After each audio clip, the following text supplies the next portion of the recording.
All right, good morning and welcome back to K24 this morning. Quite an interesting conversation happening as far as the newspaper review is concerned. I have a few of your tweets, starting with, there's a gentleman here, Dennis Olo, talking about Mike Sonko being grilled. You're saying that the EACC needs to be telling us their findings after this long hours of grilling. Otherwise, this is time wasting. Totally agree with you on that. We also have Sami Kim saying, but how many times has Sonko been grilled and yet nothing has been done yet? Okay, also a valid question, Mr. Sami Kim. We have Joe Mwaura, you're saying, how is someone grilled for 9 hours? Well, it depends on what exactly they were talking about. Then we have Kiryoki Jen talking about the Mao evictions. You're saying, why allocate 10 billion rather to BBI? This should have been used to relocate Mao evictees. Hashtag Mao evictions. Thank you very much for that, Kiryoki. We have Hillary. You're saying, can Mao issues be sorted once and for all? We are tired of such situations. We've had this conversation since the Moi era. I don't know why nothing has been done. Then we have the blogger. You're saying, I can feel the pain of those families in Mao Forest, but I'm also looking at the future. What if by 2030 it happens that all trees in Mao would have been cut? That means most parts of Kenya will go dry. That's absolutely true. If you know anything about the ecosystem, then you will know that that is absolutely true. We have Karithi. You're saying, I support the evictions, but the government is supposed to have set somewhere for those evictees to settle. These guys knew that it was coming, so I'm also saying they needed to take initiative. Susan Kananu, you're saying, why has the government suspended the evictions? Does this mean that they had not prepared themselves well for the process? All right, thank you very much. You can continue tweeting us at K24 TV. You can also text us on 21222, and we'll definitely sample some of those tweets. Otherwise, right now we move over to the newspaper review with Jeff Mote. And of course, we have plenty more to discuss right here. If you're just joining us, Karibu Sana. Looking at the big stories of the day, we still are in the PD. One more story before we leave the PD. This one on page 9. Uasin Gishu, first county to approve Punguza Bill.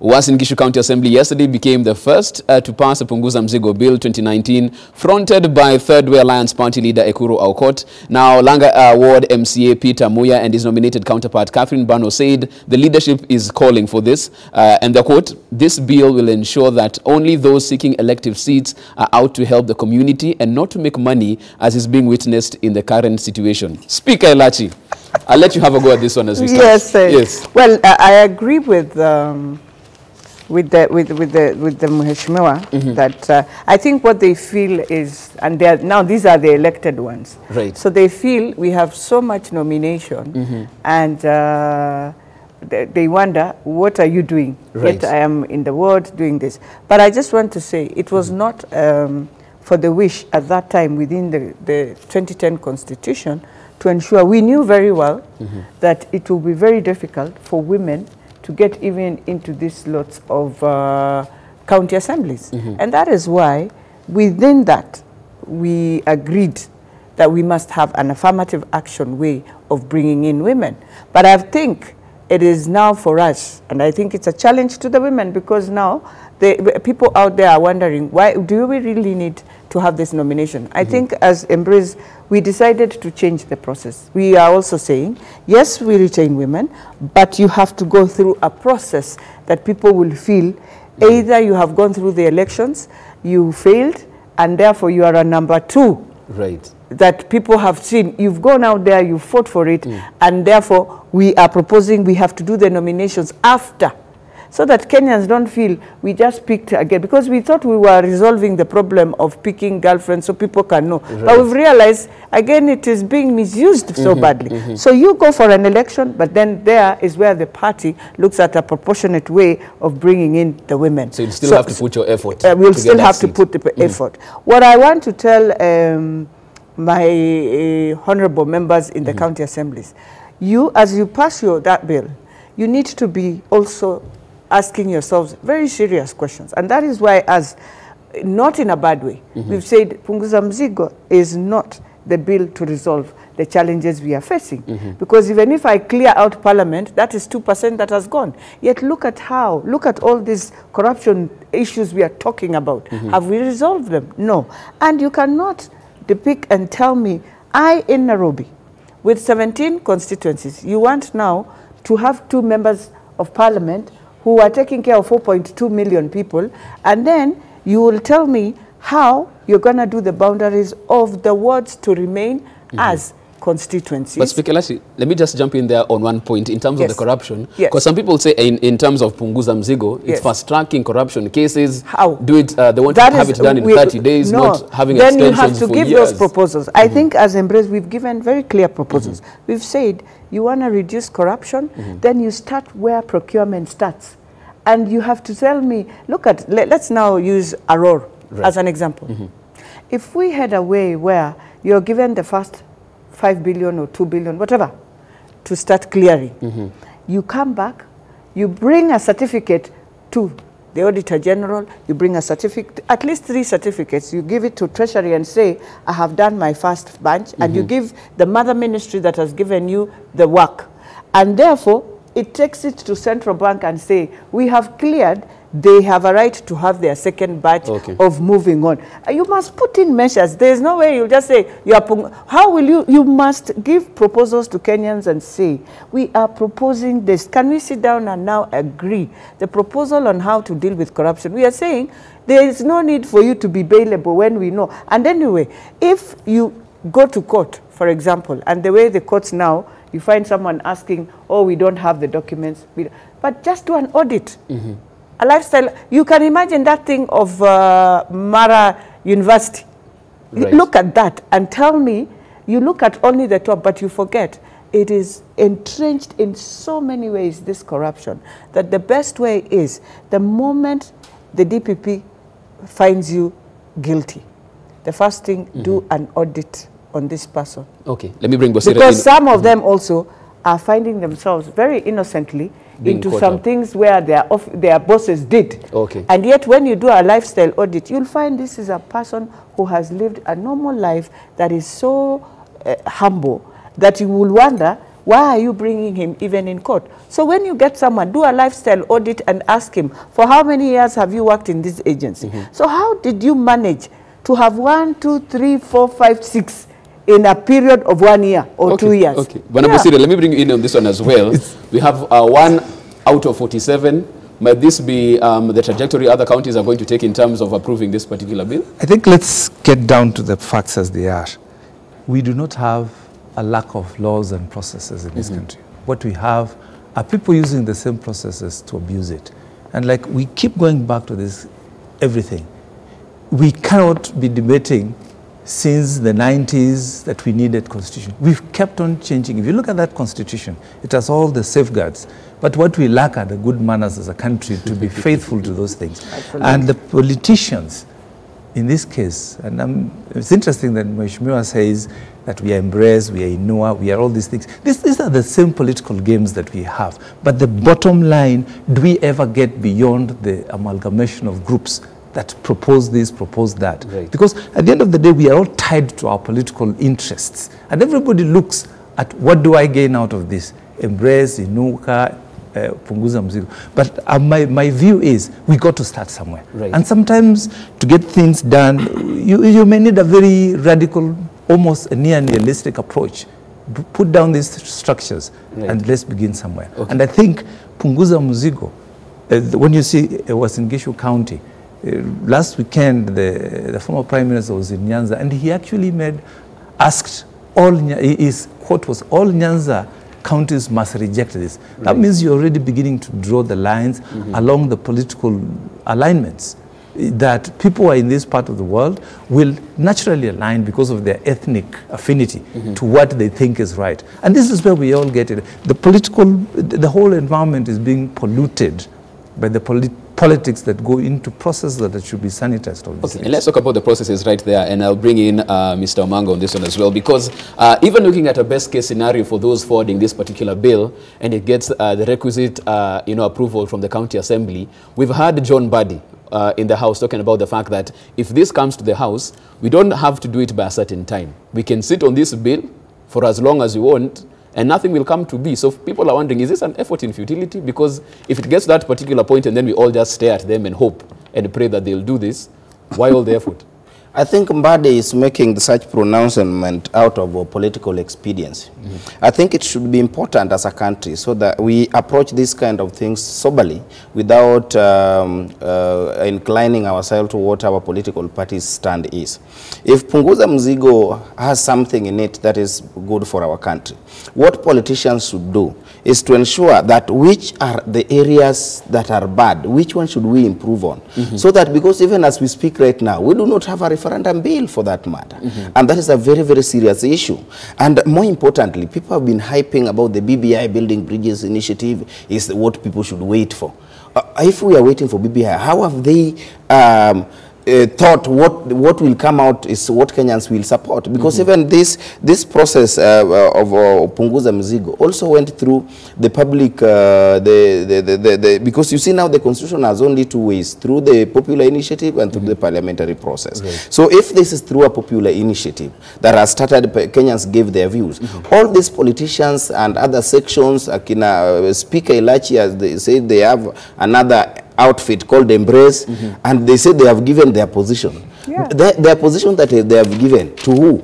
Because Embrace, they have not approached the BBI, because Embrace started just after the handshake, and they have not approached the BBI as Embrace, that now this is our standing, even about the issues of nominations. Because I think if we want to have a fair society, let us not look at as women as they are weak, so that we must be giving them positions, that let us nominate them, because let them go the way, let them battle it out. Women can offer the best leadership that Kenyans need, or even the world need. But let them also now get out of their comfort zones, so that to start not to be like crybaby, so you know, give us this, or affirmative action this. But let us let me come in on that, because I think she said that for those who will actually get the nomination, they'll have fronted themselves that have been in the race but didn't quite get there. So looking for the best number two. You must not look at who is the best number two. If she loses fairly, people lose elections. Must you now that if you run and you lose fairly, then you must be rewarded? The issue is, let us ensure that we level our political playing field, so that whether you are a woman, whether you are a man, whether you are an advocate like myself, there is no considerations that favors myself. I must ensure, and we have to ensure as a country, let us ensure that we get an environment where somebody will not feel intimidated, threatened, or not be able to give them the necessary support. Therefore, I would suggest, all these BBIs, the Punguza Mzigo, let us not cast aspersions. Let us not say, you must reject Punguza Mzigo without giving any concrete reasons. Let us wait for whatever proposal the BBI will give us. Let us see what are the point of convergence. Because the Constitution allows that if the bill is rejected, either at the National Assembly or at the Senate level, then the recommendations must be given that we have rejected this based on this, so that we see how can we marry those good things in Punguza Mzigo and the BBI initiative, or from Embrace, or whichever outfit that are concerned about this constitutional amendment. Okay, so that we move on as a country. A 30-second rebuttal on that one, please, as we move on quickly. Well, first I would want to say, as Embrace, we started, yes, in February. We have given our proposals to BBI. That was on 8th of August. Very many, I think they had 9 thematic areas. We decided to deal with 5 that are very critical. That is devolution, corruption, and indeed this thing of inclusivity. And we are saying, as women, you cannot come and water down the 2010 Constitution and expect us as women to sit and say, now we are comfortable. We are also a society where we have to sit and sit on a decision-making organ table. And the proposals we have are proposals that can take care of every challenge we are facing. What Punguza Mzigo is saying, what we are saying no to Punguza Mzigo, is that you can't come to Kakamega and tell me from 12 constituencies, 2.2 million voters, you want now to box us and say we will have 2 members of parliament. That is all. And anyway, as we speak, that is why I said these things of doing sensationalizing things and making it look very good. Go to the ground and ask them, so which constituency are you removing? Go and ask Kenyans. Tell us this boundary today is going, and now see how Kenyans again with the same proposals that you have brought, will reject the same constitution. But at least it has been... the same bill. It has been established that at least you did give your views and your position to the BBI. So that has been a point of clarity. Very clear proposals. Okay, we'll move on and now I'll to the give standard. a copy to... Please. Because even in the judiciary, we are saying the Judicial Service Commission cannot be the employer of the Chief Justice and the Deputy. You need to have a panel where you now employ your boss. And then those who are in the Judicial Service Commission cannot also practice, because you go in and you're intimidating your same people. Okay, Lachi. Yeah. We'll wait you to we have very good proposals. I'll give him a copy. Okay, let's move on now to the Standard. Front page of the Standard. Witness talking about the fact that DCI forced me to accuse Deputy President Ruto. Quite the shocker right there. DPP directed to respond to claims that the police forced Samuel Gateri to implicate Deputy President during probe into fake letter on plot to kill the DP. Now, Samuel Gateri was a member of that WhatsApp group Tanga Tanga. Apparently, he was singled out by the DCI right there and forced to, put a statement where indeed he said that he spoke to Dennis Itumbi and the Deputy President concerning this particular issue. But now he wants to recuse himself as a witness for the prosecution, saying that he was forced into this. Quite a sensational headline right here. Let me start with Mr. Bosire. Wow, by the time you come to this particular point in time, how do you move from here? Because this is a huge issue in terms of human rights. The police are brought into this, forcing somebody and threatening them with different ways to harm their personal, to harm this particular Samuel Gateri is quite an issue. One of the things I just want to, that is very puzzling, there is something that is right now that concerning people and all of us as Kenyans, and it's something that we need to worry about. When you see such kind of things, DCI and some government agencies beginning to get into the matrix, into the mix of fixing politics, that is something for us to worry about. There have been pronouncements that whatever some of the investigations are political, and there is something to fix a political question. Right. And that, for me, we need to go away. We need to be very careful. I want to be very careful as a country that the investigative agencies, the DCIs, the NIS, it will be very difficult, dangerous for them to get involved in the political question of the day. So if this is true, then where is the credibility of the investigating agencies? Are we saying that they are part of the process? And gives credence to the people who are saying that when these people are coming out, they don't come out with clean hands. And we've seen cases that are coming through that there's the bungled evidence. Right. Yesterday, there were cases that mentioned that will get lost because the manner in which they acquired the evidence. So we can't take shortcuts when it comes to the law. So this, for me, is a worrying point. We must come clean and say, it's because we seem to do the drama. And when it comes to conclusion of those processes, we never seem to get anywhere. A lot of cases that we've documented in the last 1 year, they've just been big hype in terms of arrests, in terms of everything else. But when it comes to the actual evidence, then we get deflated. So this is a matter that should worry most of us. Right. And we begin to think that we should not get that thin line between politics and the law and the economics really must be drawn. Mr. Omanga, I'll bring you in on this as well, because for a person who was threatened by the police, surely a lawsuit against the government might be also coming up in terms of, I mean, the police who should be serving and protecting are the same ones who are threatening a person to, give a certain statement.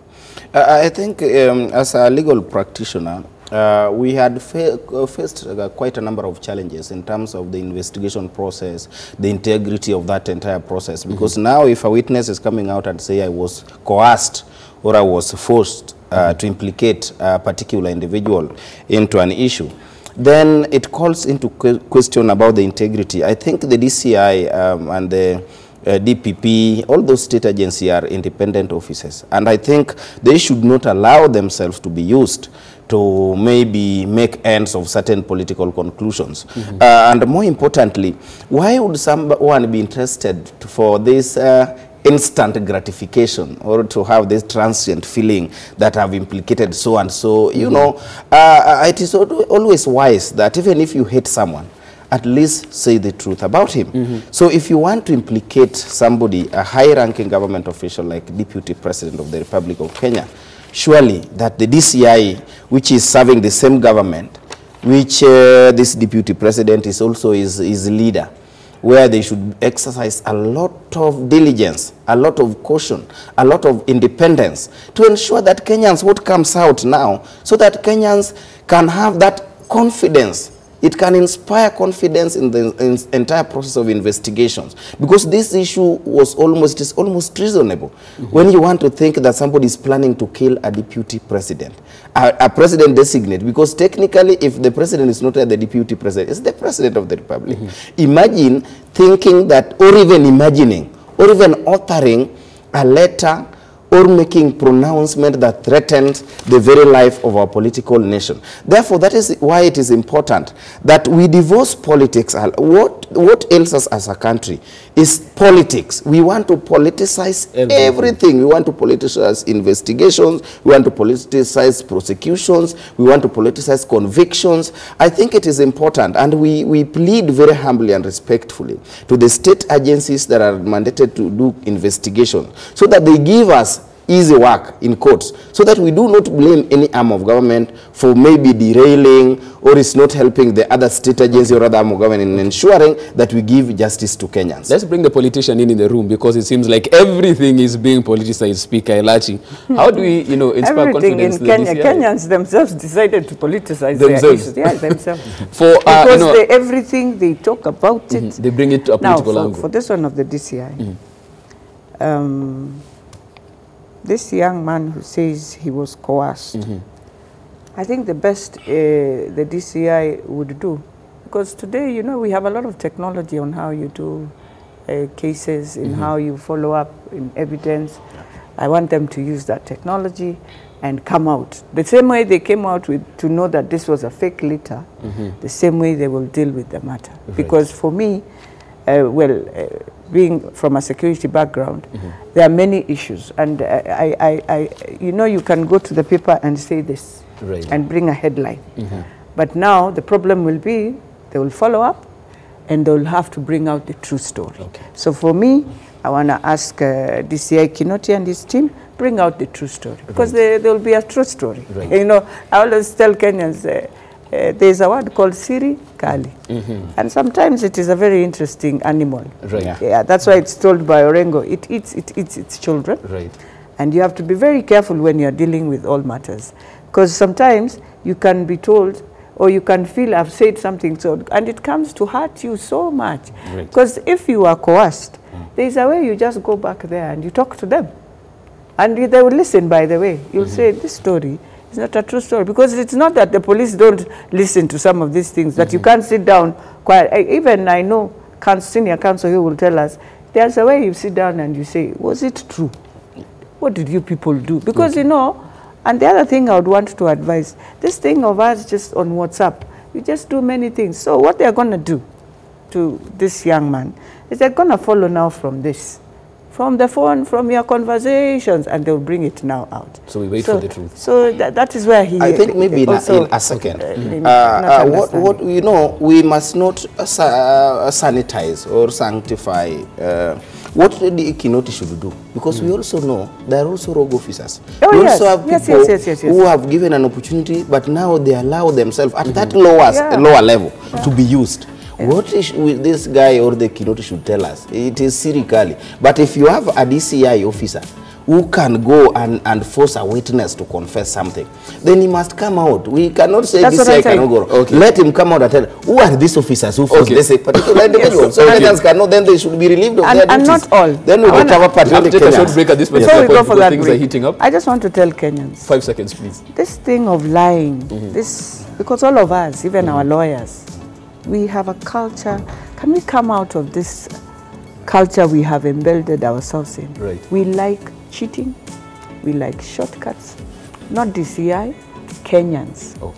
Come out of this. It will save our country. Fantastic stuff. We have to take a short break at this particular point. More, of course, after the break. And after the break, we jump into the Daily Nation. Tough queries. Sonko faces over city tenders. We have the Nairobi House Speaker here to talk about this and what is going on here as well. That and plenty more after the break. We also want your say. Tafadhali. You can tweet us at K24 TV or SMS us on 21222. Anyway.